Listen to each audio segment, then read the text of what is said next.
Hello friends, Baltmatrix here, and today we are taking a look at Transformers Studio Series Voyager-class Megatron. I purchased this figure over at RobotKingdom.com. Now, Megatron is a Voyager-class figure, and he's actually one of the bigger ones. To give you guys just a good idea of the size that we're talking about here, here is Deluxe-class Quake and Voyager-class Grimlock. As you can see, for a Voyager-class figure, he is much bigger than the current Transformers Voyager-class figures. In fact, he's the same scale almost as a Leader class figure. And for those asking, the reviews of Leader class Blackout and Leader class Grimlock, hi, will be coming shortly. I've been trying to figure out a more interesting way to review them than my normal reviews, so that's why it's taking longer to review them. Going for a 360-degree look at the figure, you can see that he is incredibly well detailed. I am actually astonished at how well molded he is and how well painted he is. The silver, the charcoal, and the weird bronze work incredibly well for the figure. Yes, this is Revenge of the Fallen Megatron at its best.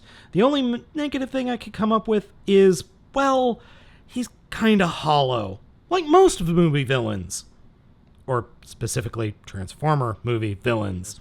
The head sculpt is incredibly well done. However, I wish there was more paint.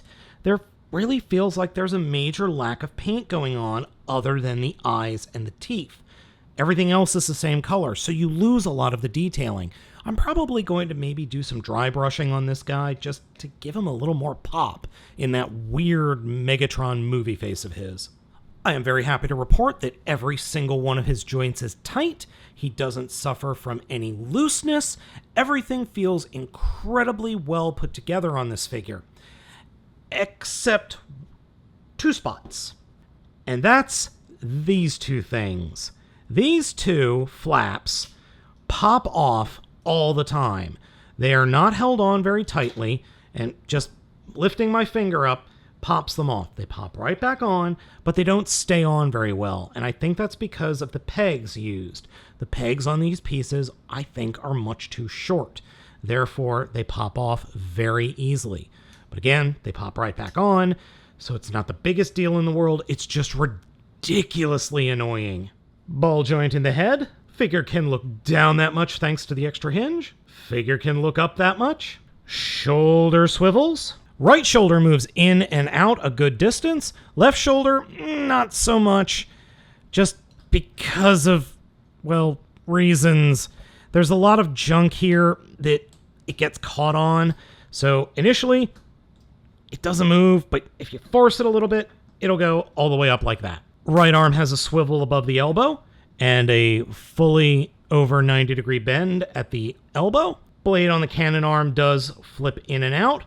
Manually, there is no mech tech gimmick here, thankfully. Left arm has a swivel just above the elbow. Elbow bends just over 90 degrees. Hand, if you call it that, has two parts. The first part is the little rubbery claw thing on the top, and then the two fingers on the bottom. So you can give the world's worst peace sign. Hips move forward and back that much. Can split for days, thigh swivel, and then this is where we get a little bit crazy. So there are multiple joints here due to the transformation and due to the tank mode. So he's got this double hinge that can extend a good ½ inch. Then the foot itself has an ankle of sorts up at one of the bends, so he can bend his legs or feet in. And then the feet themselves have different points of articulation. So there is this little bit of armor. So there's this little bit of armor here that can move around. The feet do open up and split apart like that. And then there is a peg here that allows for some more stability. And then a rear ankle that moves back and forth like that for the transformation. So even though there are a lot of points of articulation, the legs are just a smidge on the unposable side. It is possible to get some okay-ish poses, but I just prefer him, standing over you like he's growling and about to eat you, as opposed to having him pose like he's trying to shoot or cut something. The legs aren't awful, but they do pose a little bit of a posability challenge.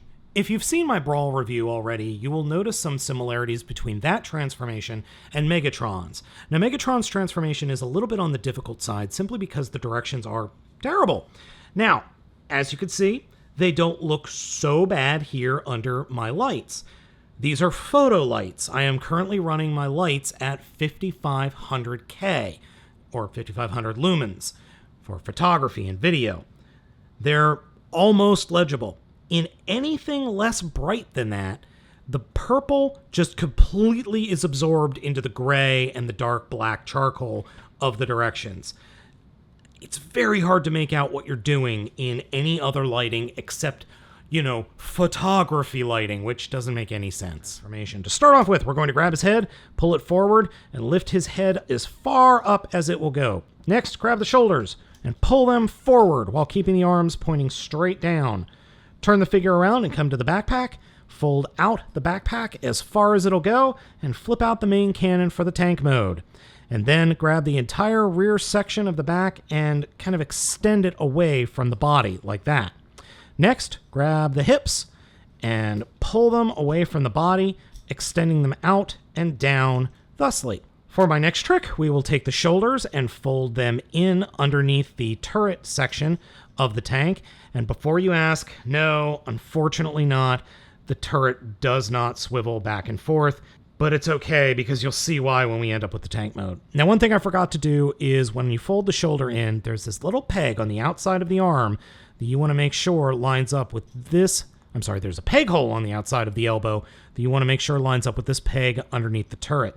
So getting that lined up is a little bit tricky, but completely doable. And then just fold everything together and peg that into place. And do the same thing on the other side. That is the peg, and there is a peg hole here, not that. So just do that, get the fingers situated, and peg that up like that. And then just bring this whole top section kind of back a little bit, and then it will peg into the top of the shoulders. But this is ultimately the way we're going to end up. Wait a minute. Megatron Gerwalk mode! We popped off another panel. So let's continue with the transformation with the right leg. Take the leg, straighten it out, and bring it as far forward as it'll go. And then take the bottom part of the leg with your thumb on the little piece of plastic here and push that piece in to the inside of the bottom part of the leg. Fold the ankle all the way out like that. And then take the entire leg section, turn it around so that the bronzish gold part is pointing towards the outside. Then take the inside piece that was by the feet, fold it up over the top of the tread, bring the whole leg section up, and there is a peg here on the inside of the shoulder, right here, this peg right here, and that will peg in to this tiny little peg hole on the inside of the treads right there. And you just have to get them lined up and pushed in. Then bring up this little chin holder for Megatron's face. And here we have Megatron's tank mode. Okay, it's supposed to be a tank. You have the turret here that doesn't lift up that far, but you do have these little guns on the side, which I do appreciate. You have the giant thrusters out of the back. You have a cannon sticking out of the back.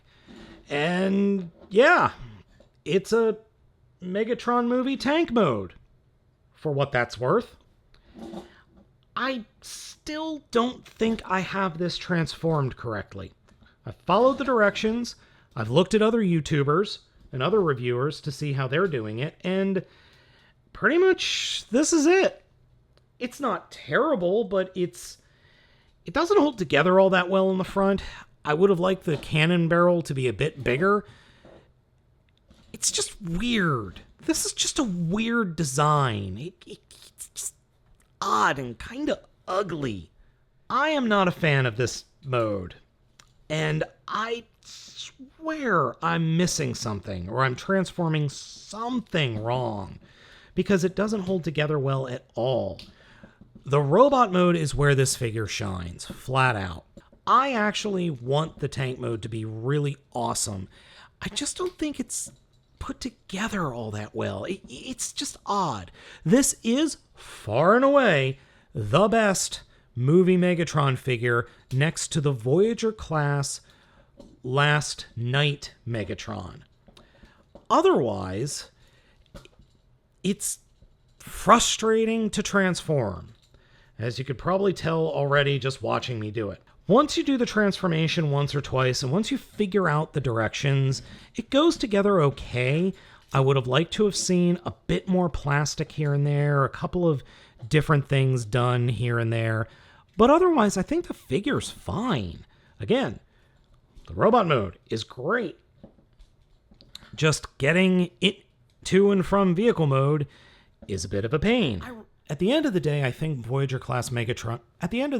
Studio Series Voyager class Megatron is definitely worth picking up, but be aware of some of the issues that I've already outlined.